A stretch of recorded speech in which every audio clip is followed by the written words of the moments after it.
Okay, welcome to the final go-to session of the month. So yay, we're almost there. We're almost at the end. Let me get back to the beginning of this slide presentation. This final session is going to mostly go over the final project, which is actually your essay. All month we've been sort of preparing for this.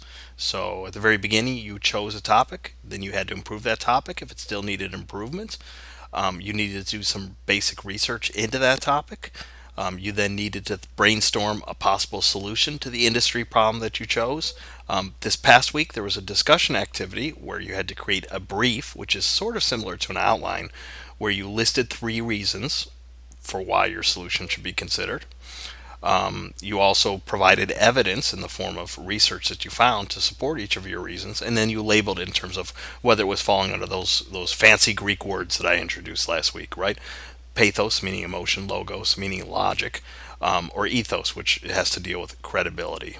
And if you've followed all those steps so far, you're probably in pretty solid shape to take the next big step, which is to actually write the essay, which is largely what this session is about. But we do have a lot of other extra things to cover, so let's go over that. Actually, let me get away from this presentation for just a second.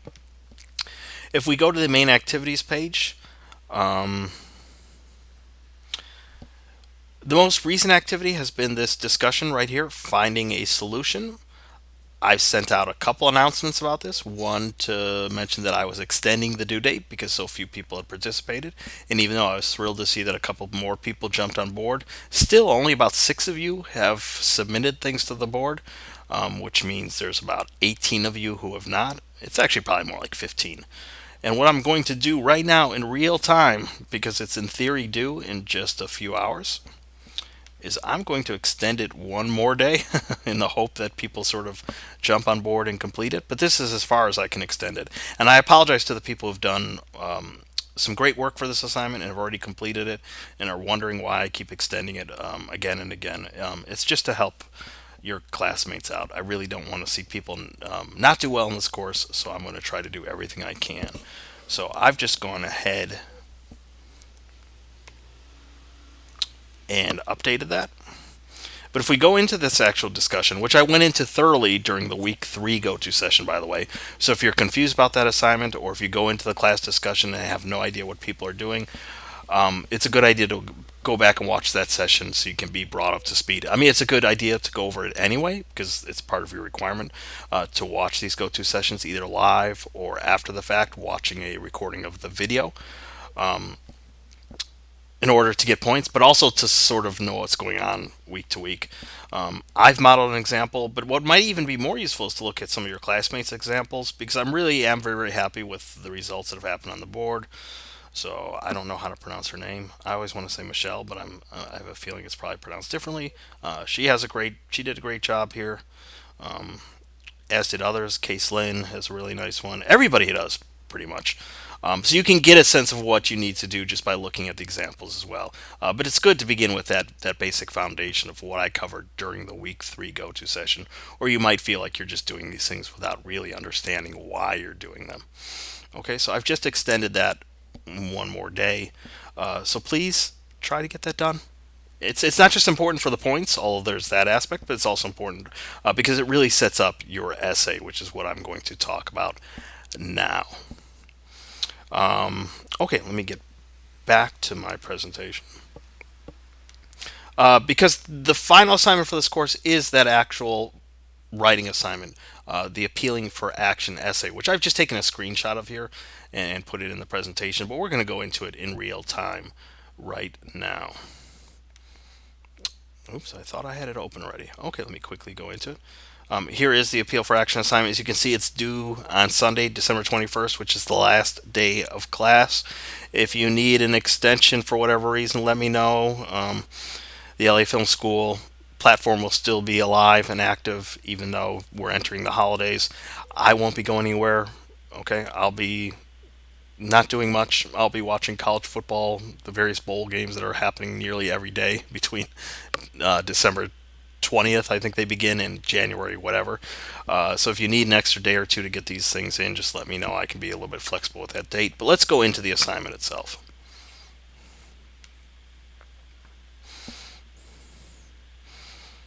Okay. First of all, I strongly recommend watching this video. It's only 9 minutes. It was put together by a fellow instructor who just did an amazing job. I mean, so amazing that it's like I feel it almost does too much. It's like, what do I have to teach if this essay covers it all? But it goes into what you need to do for the essay, and it uses specific examples. And the examples it refers to are two assets you have here, okay? Two sample student essays that were truly submitted for this class. One is an example of an A quality paper. Another is an example of a C quality paper. So in addition to getting general information about the essay and what you need to do, my fellow instructor, she goes into pretty specific detail about why these essays are doing what they do and why they received the grade that they did. And I'll actually look at one of these a bit more closely with you in just a bit later in the session. But it's probably useful to either look at these before you watch the video or even right after, because a lot of her comments will make a lot more sense if you've taken at least even a cursory glance at these two sample essays. But we're going to go into the instruction sheet itself right now, which is right here, the very first item. Okay, you can read through most of this on your own. I'll just highlight the important stuff. I mean, there's your due date. Length, it's supposed to be 3 to 4 pages. That's not counting the APA style cover page or the references page that it needs to come at the very end. So we're really looking at something that's 5 to 6 pages total. But 3 to 4 pages of that will be the actual text of your essay. It's worth 20% of your grade. And you can again you can read through most of the stuff on your own. What you need: an APA style cover page, reminders that you need to have a target audience that you're trying to reach about your industry problem, and a thesis statement, which you hopefully have already started working on. There needs to be at least one source from the LA Film School Library. Okay, at least one source. There should probably be more. And the great thing about that laying the foundation discussion, which I just briefly showed, was that lots of people found three different articles, three different sources to use in support of their three different points that they made. But you need at least one. Because in theory, I guess you could find one article and cite it in three different ways, or find information in it that's useful in three different ways. But you can certainly go beyond the one source minimum. That laying the foundation exercise also prepared you to use the different appeals, ethos, pathos, and logos. So those should be appearing in your essay. Okay. But mostly you can read through this on your own. And again, you have those two sample student essays to get a sense of what past students have done. You have a nice frequently asked questions part, which again reminds you basics like how to get to the LA Film School Library. I've shown it in real time in a couple of the sessions, but if you've forgotten, here it is. And then the grading rubric, right? Like what you're being graded on. And this is all covered in that video, so I'm not going to go into it in depth because this fantastic video actually goes into detail about the rubric quite a bit. So I'm going to get back to the show. Okay, so this is what we're working towards, right? This is what we've been building toward, the actual essay. And we've been creating it step by step, even though you may not have realized that that's what we're doing. But everything from topic to research to developing a solution, which is basically your thesis, and then creating that brief, which is like an outline, is basically setting you up to take the next step and actually write the essay. Real quickly, though, we are working on persuasive papers here, okay, for the final project, for the final assignment. There's a big difference between informing and persuading. Informing is sort of like literally just delivering a report. Think back to what you might have done in grade school or even junior high school or high school, where you went to the library and using either online materials or books from the stacks, you just sort of found information, wrote it in a report, handed it in. Your teacher said, "Great job," and then you moved on. But in college, things are a little bit different. So here in this class, you're not just writing reports. You're not just choosing a topic and spitting information back to me. You're actually trying to persuade someone. You're trying to reach a target audience about what they can do regarding your chosen industry specific problem. And if I go back real quickly, I'm sorry to keep going back and forth, but if I go back to the main activities page and go back into that discussion, here's why it's so important. And this is why the people who completed this discussion are in pretty good shape, I think. Okay, so we're going to go into the classroom discussion. Oops, I went into the wrong activity. The laying the foundation activity was also very important, don't get me wrong, but I actually wanted to show the finding a solution activity. Okay, so let's go into the discussion. And what you'll see here is everybody worked on what were called briefs, which is just a sort of twist or variation on the outline. But once you do this thing, you pretty much have the structure for your paper in place. So, for example, in my example, I identified my problem, royalty rates paid out by streaming music services. I came up with my thesis, which is just a fancy way of saying my solution, worded in a sentence or two, right? My simple solution is that music fans should be encouraged to purchase monthly subscriptions. It won't make people, artists, rich overnight, but hey, it will put a few more dollars in their pockets, and it's an important first step because maybe down the road we can make even larger steps. But that's my solution. And my target audience, okay? Music fans themselves. I could have addressed someone else, the streaming music companies, artists, but no, I want music fans to do something, okay? And then my brief. I went over this in the week 3 session, so I'm just going to skip down. But as you can see, other people have done the same thing. Okay. And the good news is, once everybody has identified their separate parts, their problem, their solution, who they're trying to reach, then they're in really good shape to put their essay together. Because they also needed to list 3 separate reasons for why this issue is important or why their solution should be considered. And once you have these 3 separate reasons, you then have the sort of foundation for what will become your 3 body paragraphs, right? Those 3 middle paragraphs. So that's why this activity was so important. Okay. But that's the difference, right? We're not just informing, we're not just delivering a report on a topic, we're persuading someone to do something. So let's talk about putting together the essay. Laying the foundation, which was the name of one of your activities you had to complete earlier in the month, back in week 2/week 3, because I think I extended it a little bit. What we've been working on is creating the structure for the house you're going to build. The house in this case is your actual essay. And again, if you've been following along with the course pretty much step by step and completing the activities week to week, you're in a pretty strong position to build a pretty solid house. Those of you who need to play catch up a little bit, don't panic. You can still build a pretty good house, but I think you need to get moving on that foundation stuff, okay? Really bringing yourself up to speed if you still don't have a great topic, if you still haven't done any research, if you still haven't brainstormed a feasible solution. But once you have all these things in place, then you can start putting together your essay. So, how do we do that? There are lots of ways to write an essay, okay? I don't have any one single way, but considering what we've discussed this month, the sort of most basic or simplest solution, and the best, I think, strategy, is to use the framework we've been working on. So, you'll need some sort of introduction paragraph. By the way, we're talking about at least 5 separate paragraphs here, okay? Each bullet point here represents a separate paragraph. So, we'll need an introduction paragraph. Ideally, an introduction should find an engaging way to begin. Define the issue briefly, because you'll go into more detail later, and then you deliver your thesis, which is just your solution, what you want a targeted audience to do. And then those 3 reasons that hopefully you outlined in that finding a solution discussion activity, those become your paragraphs. So one paragraph will be devoted to reason number 1.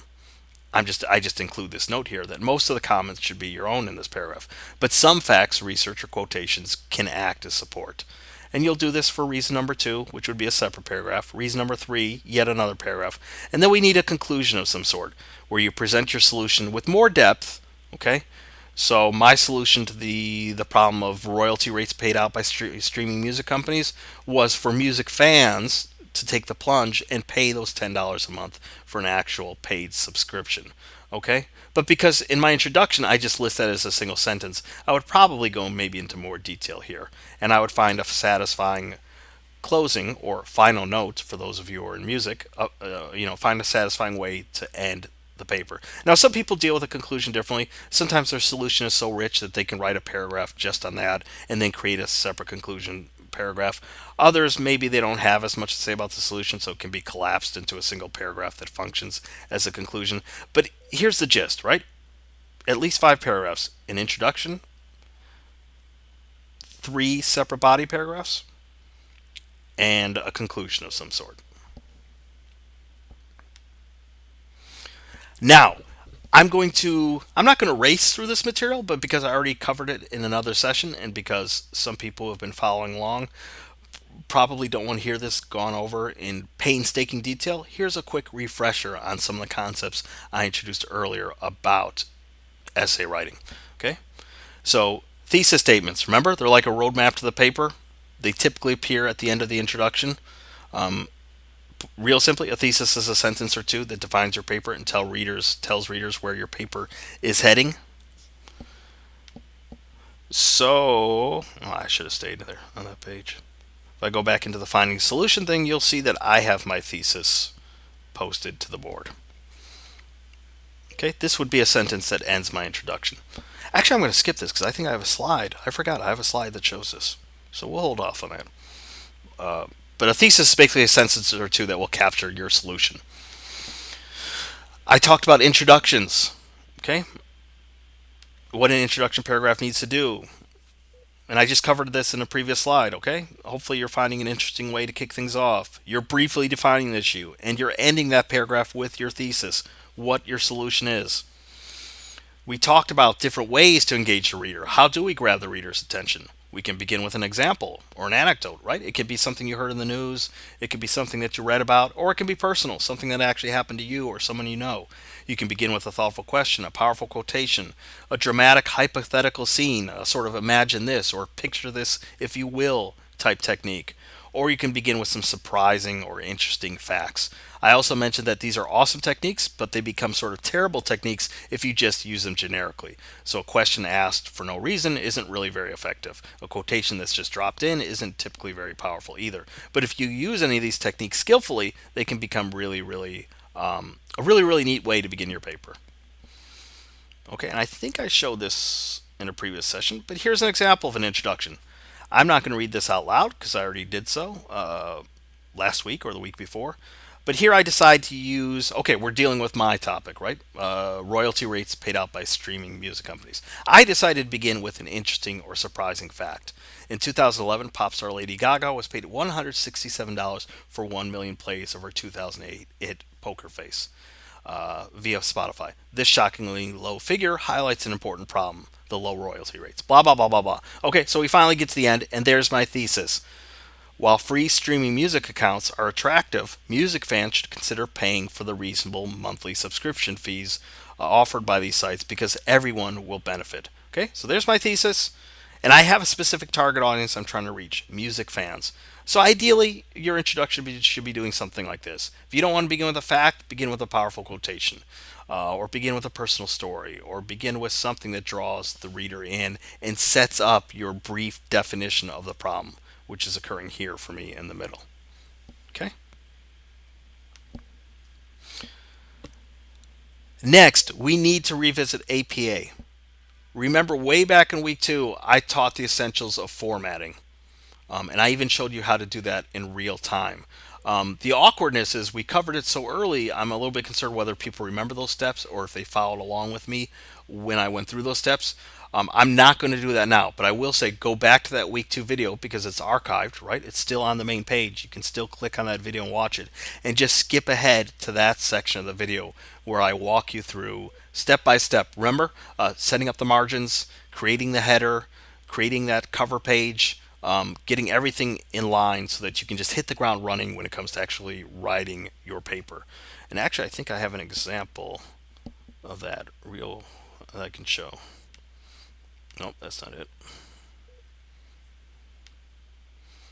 Here it is. Okay. So during week 2, I walked you through the process of how to do all this. Create a header, insert page numbers. Your information would go here, right? The title of your paper, your name, and then the name of the school, the Los Angeles Film School. Second page, right? Your title goes here, centered at the top. We still have a running head. We still have page numbers. And here's that opening paragraph I just read from. Okay, I don't have an entire essay in place because I didn't write one. I probably should because it would be useful for me to sort of showcase what I've done. But here's that opening paragraph. Okay, double spaced, first paragraph indented. And if I needed to go on to a second paragraph, I would just hit enter once, not 2 times, not 5 times, not 10 times, and keep typing away. Okay, blah, blah, blah, blah, blah, and keep writing my essay. What we're going to get into now are the more specific details about what you do with the research that you found and how you incorporate it into your essay, which gets into issues with the references page, which I have started here, but I'm going to come back to. But here's some grounding information. Okay, so let's talk about in-text citations first. So this refers to any time you use research within your paper. Here's the ground rule. Any quotation, fact, or information that comes from research needs to be cited. There's a little bit of confusion here. People think that, oh, well, I'm not quoting it directly, so I don't have to cite it. No, anything that comes from outside research needs to be cited. And there are basically a couple ways to handle this. First, you can find a way to use the author's name early in the sentence. So, for example, according to Smith, or if you want to use his full name, let's make up a name and call him Joe Smith. If you want to say according to Joe Smith, we immediately put the year of publication for the information, whether it's an article found through the Los Angeles Film School database or whether it's something you found online from a trusted source. We put the year of publication in parentheses, and then we deliver our quotation. Okay, I just have generic words here, insert quotation. You'll just have to imagine that a really, really awesome quote goes here. And then once the quotation ends, in parentheses, we put a page or a paragraph number. Okay, but let's say that we're not, or actually, let me rephrase that. One solution is to use the author's name early on, year in parentheses, and save a page or paragraph number for the end. Or you can save everything for the end. Okay, you can find a different way to word things. You can find a different way to lead in that quotation. For example, a recent study states, quote, blah, blah, blah, blah, blah, and then save everything for the end. And you just have to follow this pattern here. Author's last name, year, page or paragraph number. And note they're all separated by commas. Okay, so you have two options. They're both worthwhile. They're both correct. Sometimes students like this one because if you can just find a way to word things and lead into the quotation naturally, then it's sort of easy to remember to put everything at the end: name, year, page or paragraph number. By the way, the reason I say page or paragraph number is not because you should be flipping a coin and deciding about one or the other. It's just that traditional journal articles, like the things you would find through the library database, usually have page numbers. But if you go to an online source, for example, an article that's published in, I don't know, the online version of CNN or USA Today or Rolling Stone, there may not be page numbers. In fact, there probably aren't page numbers. So what you do is you count the paragraphs and find which paragraph your quotation appears from, and that's how you indicate where you found it. Okay, but what if you're not directly quoting, but you're using information that comes from somewhere else? First of all, make sure that you're not borrowing any language from the original material. Okay? If you're going to paraphrase, because that's what we're talking about here, paraphrasing, if you're going to do that, it needs to be completely in your own language. It should have no similarity to the original. But let's say that's what I'm doing here. Again, same logic applies. I can mention the author's name early on with a year put in parentheses and save the page or paragraph number for the end, or I can save everything for the end. That's what I do here. According to Smith, American students are underperforming in comparison to their world peers. I'm going to pretend that this is my own wording, but it comes from research that I conducted, okay? I'm not quoting it, but I'm still citing it because it came from somewhere else. This applies to facts, statistics, etc. The only things that don't count are those rare things that aren't credited to anybody's hard work or research or innovation. For example, I hate to use sports analogies because not everybody's familiar with sports, but let's say I cannot remember how many home runs Barry Bonds hit in 2001, and I needed to look that up. I would not have to cite that because that's not the product of anybody's research or hard work. It's just a fact, okay? Or the Civil War occurred between 1861 and 1865, the American Civil War, that is. Okay, let's say I didn't know that and had to look it up. I would not have to cite that. Okay, so basic facts, those don't have to be cited. But most facts, statistics, quotations do need to be cited. And you just follow this format here. Okay. Some things to be careful though when we're talking about quotations. First of all, be sure not to do what I call photobombing quotations, not just quotations, but facts, statistics, whatever. Okay, quotations or research always need to be set up. You had an earlier reading back in week one that was about the sandwich technique. right? Where we set up a quotation, which is like one piece of bread. We deliver the quotation, which is like the meat, or if you're a vegetarian, it's like the veggies, the lettuce, the cheese. And then we follow up the quotation with commentary.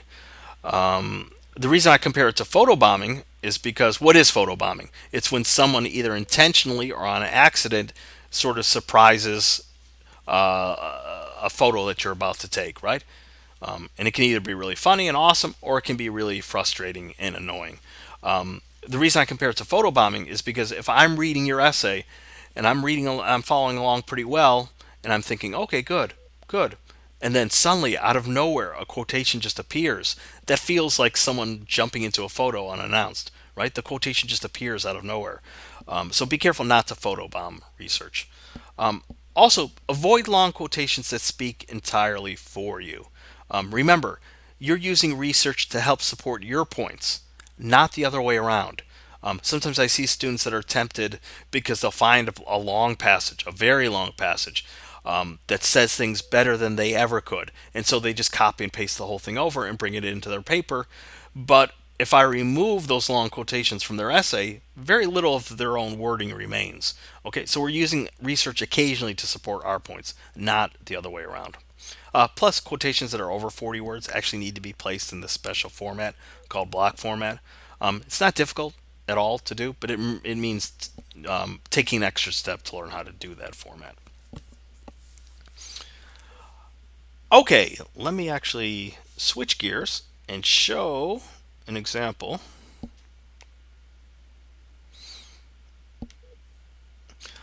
This is the document that you have. This is the A level paper that was written by a former student. And you can also see, like, if you're confused about formatting issues, you can also compare your setup to this one. Okay, but you can see he's got a properly formatted cover page. The video goes into all this, so I'm just going to skip to what I want to talk about, which is incorporation of research. Notice, he has a really, by the way, this is a really terrific paper. I mean, like, really, really terrific. So don't feel panicked if you think you're not going to create something quite this good, because this is really sort of outstanding. But he has a really interesting topic, which is about visual effects studios and how they're actually suffering from bankruptcy problems. He gives the example that the people who won an Oscar for the visual effects in Life of Pi actually went bankrupt a few years later. That's his industry specific problem and his solution. And you'll notice he has a specific target audience, industry professionals within the visual effects field. And you can see that his solution has something to do with changing the bidding model that's currently used. Okay? But if we look at the way he uses research, notice how well it's integrated. Okay, so in February 2013, Rhythm and Hughes won the Oscar for Best Visual Effects for their work on the film Life of Pi. Ironically, less than 2 weeks prior to winning the highest honor attainable in the industry, Rhythm and Hughes declared bankruptcy because of the same movie. Okay, and then a citation appears. I would question whether it really needs to be cited because that seems to be a fact, but still, always just cover your bases, okay? He learned this through research, so it's never wrong to cite. So he puts author's last name, year. There should be a page or paragraph number here. Okay, that's missing. By the way, I think I've mentioned this in another session, but I'm looking for about 90% accuracy with your APA.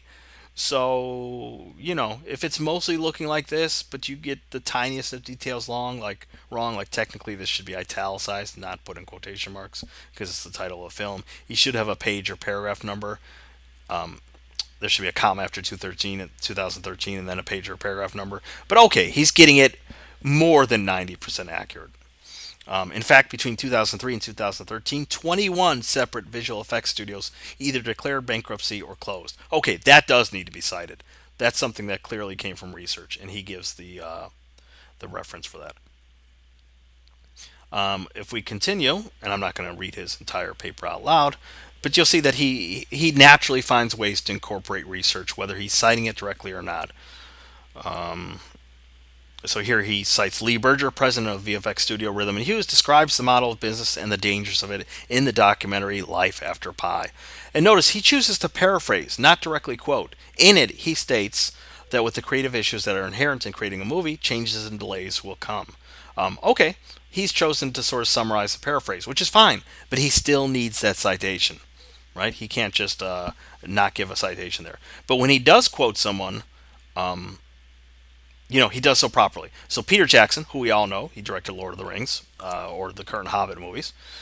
Peter Jackson, well-known director of the new and co-founder of this New Zealand-based visual effects studio, says this about fixed bid dynamics in current high competition. And then he delivers his quotation. And I would actually have to look at this. I'm not sure if this is truly 40 words long, so I'm not sure it needs to be in block format. So block format just means that it's set off from the paragraph, indented even further. I think you could just put that quote here and continue on, but I would have to count the number of words. Maybe it is over 40 words long, but it is in proper block format. But the important thing I want to give here is that notice you never stumble when reading this paper. And it's the hardest thing to teach because it's something you sort of more have to see and just see repeated examples of it. But you have two challenges, right? First, the quotation has to be properly set up. Second, even the setup of the quotation has to fit naturally within the larger discussion of what's already being talked about in the paragraph.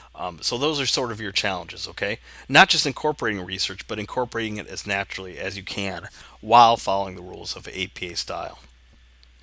Now, here's both the good news and sort of bad news about APA style. On the one hand, it might seem sort of frustrating because there's so many things to consider. Oh, I have to get these in-text citations correct. Oh, he's telling me I have to set up the quotations correctly, and then I have to have them properly formatted. The good news is it's really just about following models. You have this sample paper. You had these earlier readings, okay, earlier in the course, that covered these issues.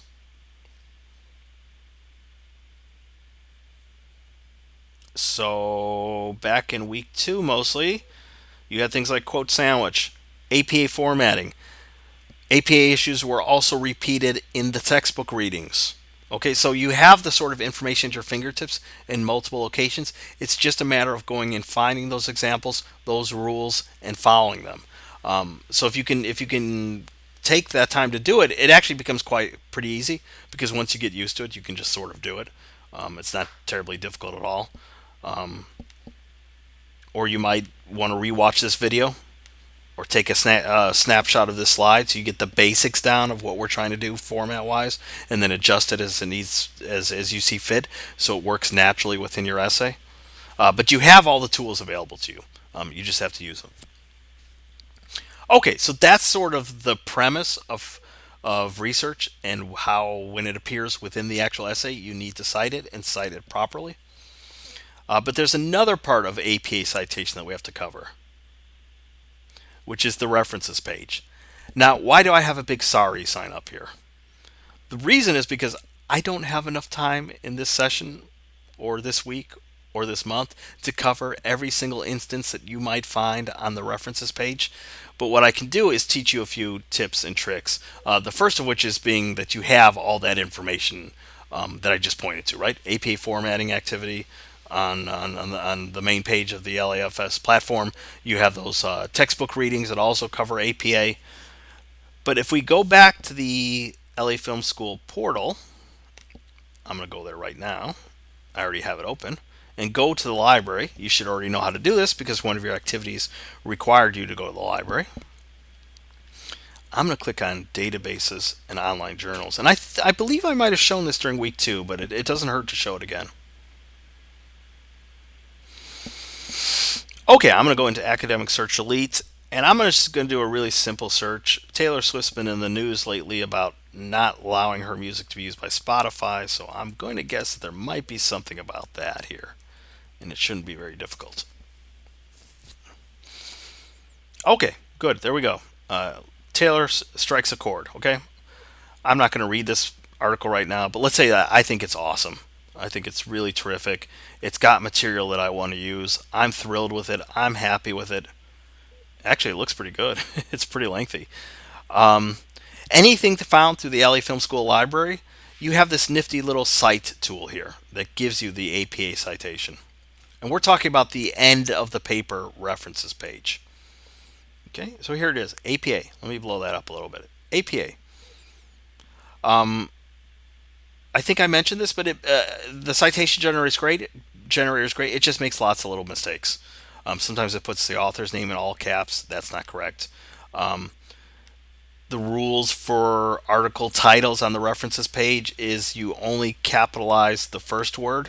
All other words are lowercase unless someone's proper name appears. So if the name Taylor Swift appeared in the middle of the article title, you would of course capitalize her name. But it follows the normal capitalization rules that apply to regular sentences. So we need to fix that, but we can still take it because it looks right. So I'm going to copy it. And once your essay is finished, okay, so let's pretend this essay is coming to a close, right? Blah, blah, blah, blah, blah, blah, blah, blah, blah. Let's say I'm on page 5. Done. My essay is finished. You keep hitting return until you get to a new page. And at the very top of the page, you'll center the word references at the top. And then you'll put in your references. I already have one here to begin with. I'm going to get rid of that though, and I'm going to put in my new reference. Okay. There's a neat function here if you use Microsoft Word where the font needs to match. Okay, we need one consistent font from top to bottom in the paper. So if you use Microsoft Word, you can use that little function, match destination formatting. If not, you can just highlight the whole thing, go up here, choose a specific font and style. Okay, 12 point Times New Roman is probably the most common. I'm going to fix those errors. So this needs to be lowercase. This needs to be lowercase. This needs to be lowercase. The other thing I need to do is put retrieved from. And if I go back to the library database, I have this permalink tool here. Okay, this is what I need because if you just go in here and copy the URL, it's going to give me an error. So use the permalink. By the way, this is only for articles found through the LA Film School library.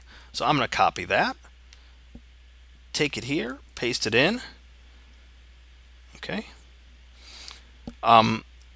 If a reference entry continues down to a second, third, fourth line, we need to indent. It's the opposite. Okay. Here we indent the first line of a paragraph, but other lines are not indented. Here it's the opposite. The first line is not indented, but other lines are. So I'm going to fix that. Okay. I'm going to drag this. Oops. Boom. And yeah, when you copy and paste in URLs, it does goofy things like this. What can you do? That's fine. But there we have our APA style citation. Now let's imagine that I find something really really useful online. I'm going to get away from the databases, and I'm going to close a bunch of stuff because my machine is running hot. Because Taylor Swift has been in the news, I'm sure I can find some interesting stuff online as well. Taylor Swift, Spotify. Right? She pulled all her music off of Spotify.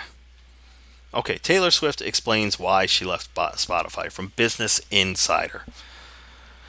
Let's say that I love this article. Here we need to search a little bit, okay? We have the author's name, we have a year, 2014, we have a title. Now I just need to go in and follow the same APA rules, but do so for a website. And it's the same logic, okay? So Engel, her first name started with a P, so last name first initial. What was the year for that article? It must have been recent because it just happened, 2014. I'll paste in the article title and fix it. Okay. I'll also fix all those capitalization things. Oops, I screwed up. She left. Oh, and this is a great example too, because notice I still keep the S in Swift capitalized because that's her name. I also keep the S in Spotify capitalized because it's the name of an actual company. Okay. We don't have an it's not a traditional magazine like Time, but there is a title for this thing. It's Business Insider. Okay, whatever website you find, as long as it's trusted, there's a title for that. That will replace your publication name. So this gets italicized because that's what we do with publication names. Business Insider. And then we just need a retrieve from line, which in this case will be the URL. Okay, so I'm going to copy the URL over, paste that bad boy in, and boom. Look, really, really simple. So it's not difficult. It's not difficult at all. You just need to follow these sorts of steps. And if you don't remember from this session, you have tons of things available that show you models and examples and what you need to do. Okay. So when it comes to the references page, when it comes to in-text citations, Again, this is the example that I created, my introduction paragraph. Okay, notice I'm citing a fact here that I had to look up. In 2011, Lady Gaga was paid only $167 from Spotify. I didn't know that. That came from research, so I put a citation. Okay, Jefferson is the author's last name. It came from an article that was published in 2011, and it was an online article, so I just cited the paragraph number that information appeared in.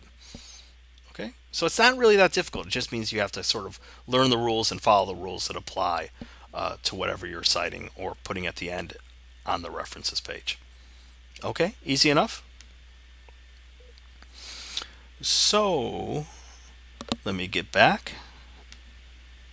to my presentation. We're almost done. This will be actually a somewhat shorter session.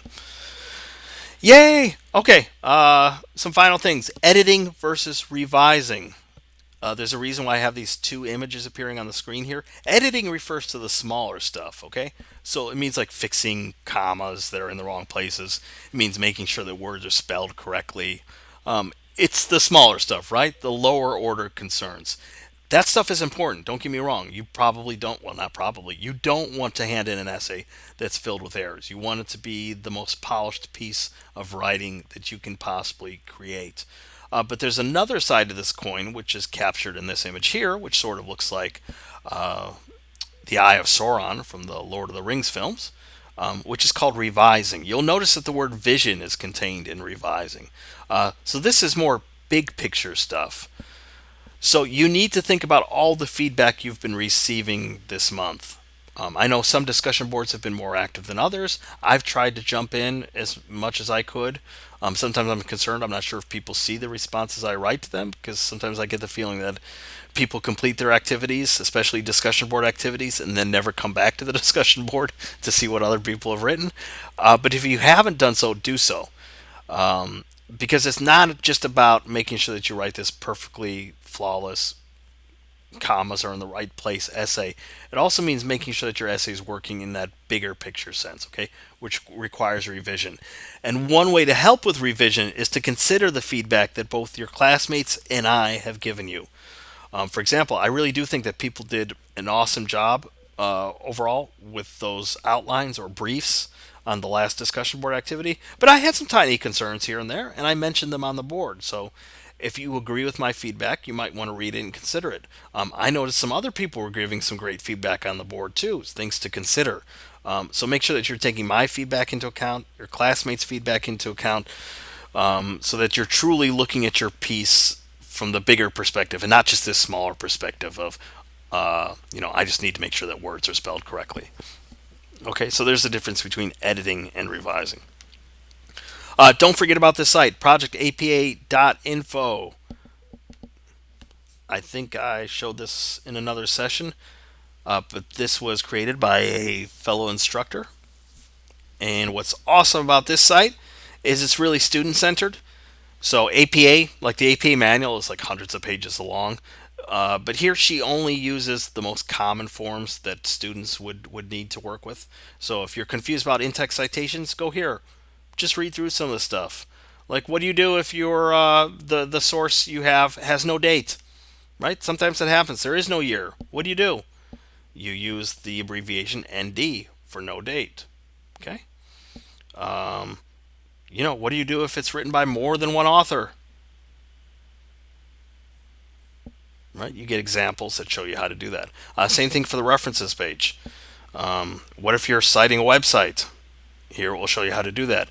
What if it's an electronic book or a print book? What if it's a newspaper, a magazine, or a database? Okay, I've already covered a lot of that stuff, but if you need a refresher, projectapa.info. And you also get this nifty thing here where you can see another example of a paper in APA format.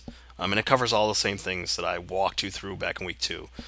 Proper font size and style, margins, okay, spacing, indentation, running head, all that stuff, and you have an example to look at. It's taking a while to load because my machine is running really hot right now, but it's coming up. Okay, so you have this example to look at. As soon as it loads, you have 2 sample student essays to take a look at, so you can match not just format, but sort of get a feel for how these things are written and what they look like. Again, you have all these tools just available for you to use. So please, please use them. Uh, and I think that covers it. I want to say if there's one more tip or trick that I wanted to recommend. Oh, yeah, yeah, yeah. Try to get feedback from others, okay? I mean, you've been getting feedback on the discussion board activities, but we haven't yet really looked at your essay. So if you can get it completed in enough time that it's in a draft form, have a friend that you trust look it over. Have a family member that you trust look it over. If you give me enough of a heads up, meaning you don't just tell me 2 hours before it's due, hey, can you look at this? I can give it a look over and give it some feedback. Okay, so take advantage of that as well. So you get feedback on your draft, which will also help with the revisioning process instead of just editing. But if you do have any questions about anything that we've covered in this session, because I know it's been a lot, please send me a message through the LA Film School portal. Okay, and please get caught up on past activities if you haven't done so already. Thanks so much for watching, and I'll speak to you soon.